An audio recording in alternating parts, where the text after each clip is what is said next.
Welcome everyone to another Leah Reviews. I know it has been a while. I've been super busy, of course, obviously with my Serenity Spring Festival as it starts tomorrow at the time of this recording. But I wanted to do a special review because the Super Mario Galaxy movie is coming out tomorrow at the time of this recording. And I decided I'm going to give my retrospective review of the Super Mario Brothers movie 2023, the animated movie. And obviously its sequel is coming out tomorrow on April 1st, 2026. I wanted to t discuss and talk about, retrospectively what I thought about the first film. I'll say that the trailers really do a great job of like hyping up everyone, hyping up the fans. If you are a huge Super Mario fan, this film is for you. But I am going to talk about the pros and the cons because obviously this is not a perfect film. Um, I'm going to start with the cons, obviously, so that way it makes it easier. So I would say the cons is that as much as I love this film, overall, like I feel like the storytelling is very like mediocre and I would say don't take this, don't take this as like an attack. If you enjoy the film, that's your prerogative, that's your decision. But to me, it's like the the plot just seems, it kind of just feels like, what a regular Super Mario game, the mainline games are. Obviously, because they tried to fit so much in this movie, obviously they did a lot of references and and that could be a good thing and a bad thing.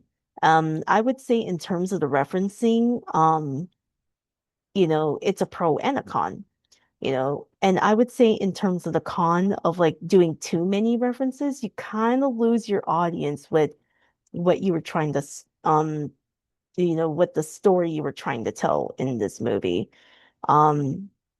Because obviously I went in with like, you know, with like low expectations, so I don't like disappoint myself. And I'm really glad that I did because like I can retrospectively review this where it's like the plot was, kind of what you would typically see in a like mainline Super Mario game, tale as old as time type thing. Um so I would say, they kind of leaned in too much to the references, so I think that's kind of where you kind of lose your audience a bit where if anything. So and like I said, as much as I love this film, it kind of just feels like they're kind of leaning in too much to the nostalgia factor. And if you're trying to tell a story, you need to be sure you balance it. Like you can put references. There's nothing wrong with like references. I'm not saying I'm not saying it's a bad idea to reference. It's like, no, it's a good thing because a lot of fans who go to see this movie, are expecting some form of references. And I think, they kind of leaned in too much where you kind of lose the plot of the movie, you know. If anything. So I feel like that's like a con of this movie. And obviously, you can't really fit too much into an animated movie because animated movies are like, are a specific runtime. So I would say that's something I also take into account. But I would say kind of leaning too much into the references where you kind of lose your story um, is one of the first cons when I'm retrospectively reviewing this movie.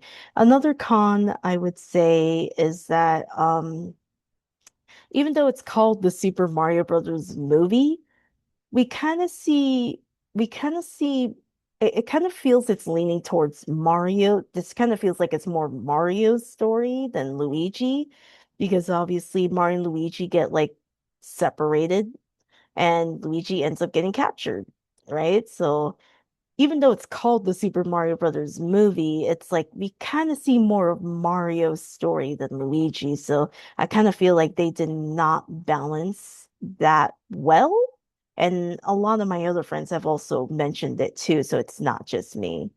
Um, I would say, I would say, the another con I would say would be, I'm trying to remember, like, I think it's because we kind of focus, like, it's, I feel like we have to, I kind of feel like another con is like they're trying to focus on too many things. Like if you kind of know what I mean, it's like um we are learning about Mario, why he feels like he has to prove himself, and like I said, that's great storytelling.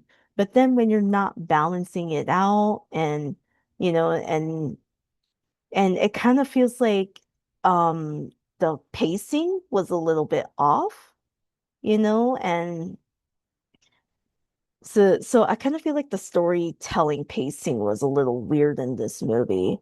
But as I said, I'm not gonna like be too overly critical because this is an animated movie, and animated movies gotta be a specific length, you know.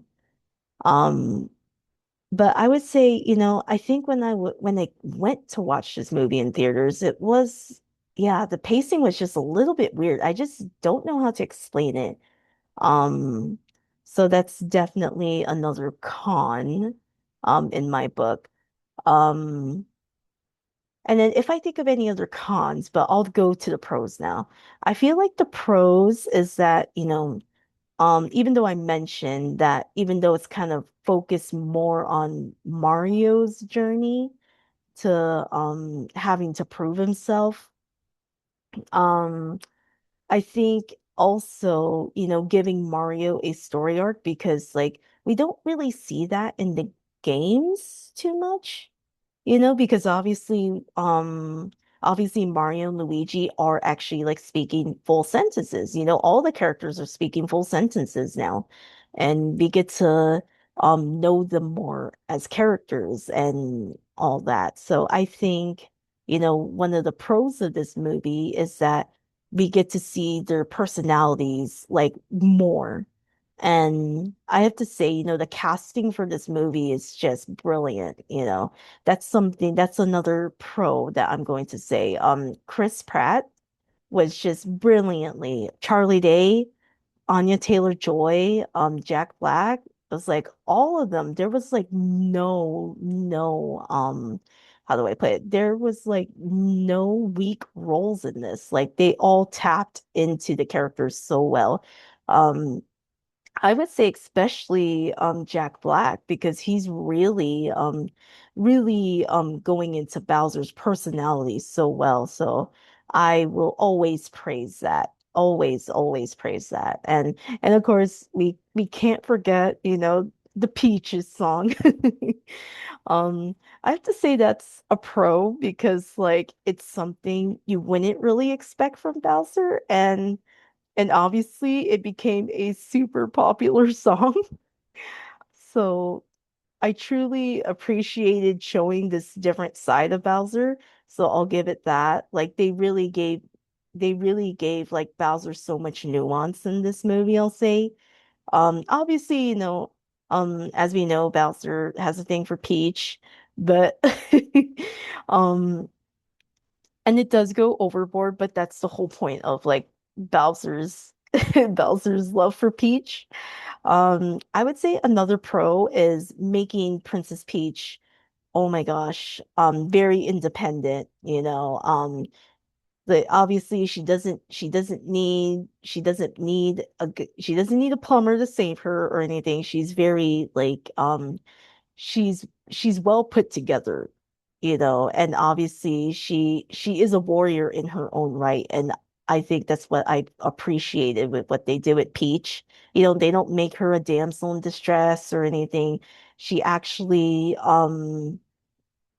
she actually takes initiative and she's especially when she's like, you know what, I'm gonna convince the king, in the in, I guess I forgot the name of the kingdom. I guess it's like, I don't know if it's Jungle Kingdom, or I don't remember the name of like DK and Cranky's like kingdom, but she literally says, I'm gonna go there myself and convince him.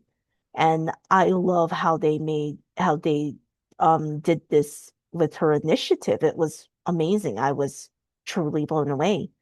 Um if anything. Obviously, I kind of like how um another pro is that they show, obviously Luigi self-reflecting that like, oh, my older twin brother always had to protect me when we were younger, and he feels this some sort of guilt that like I need to be strong for myself because he was, captured and by himself, and he had to learn to like be like, I can't rely on my older brother forever. So Luigi goes through like an interesting arc.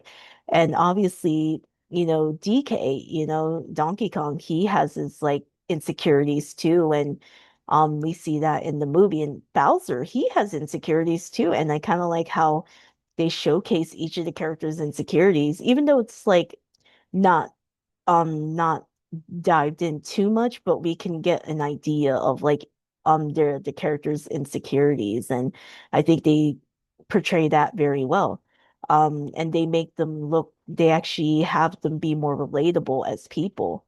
Um, because I can see a bit of myself in like Mario and Luigi, you know.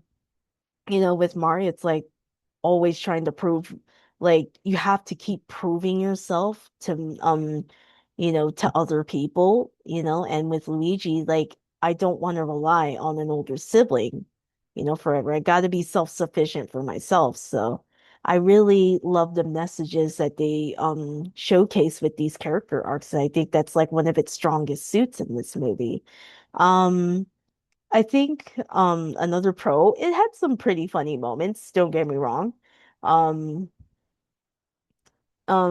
for the most part, all the funny moments were like they were like comedically timed pretty well.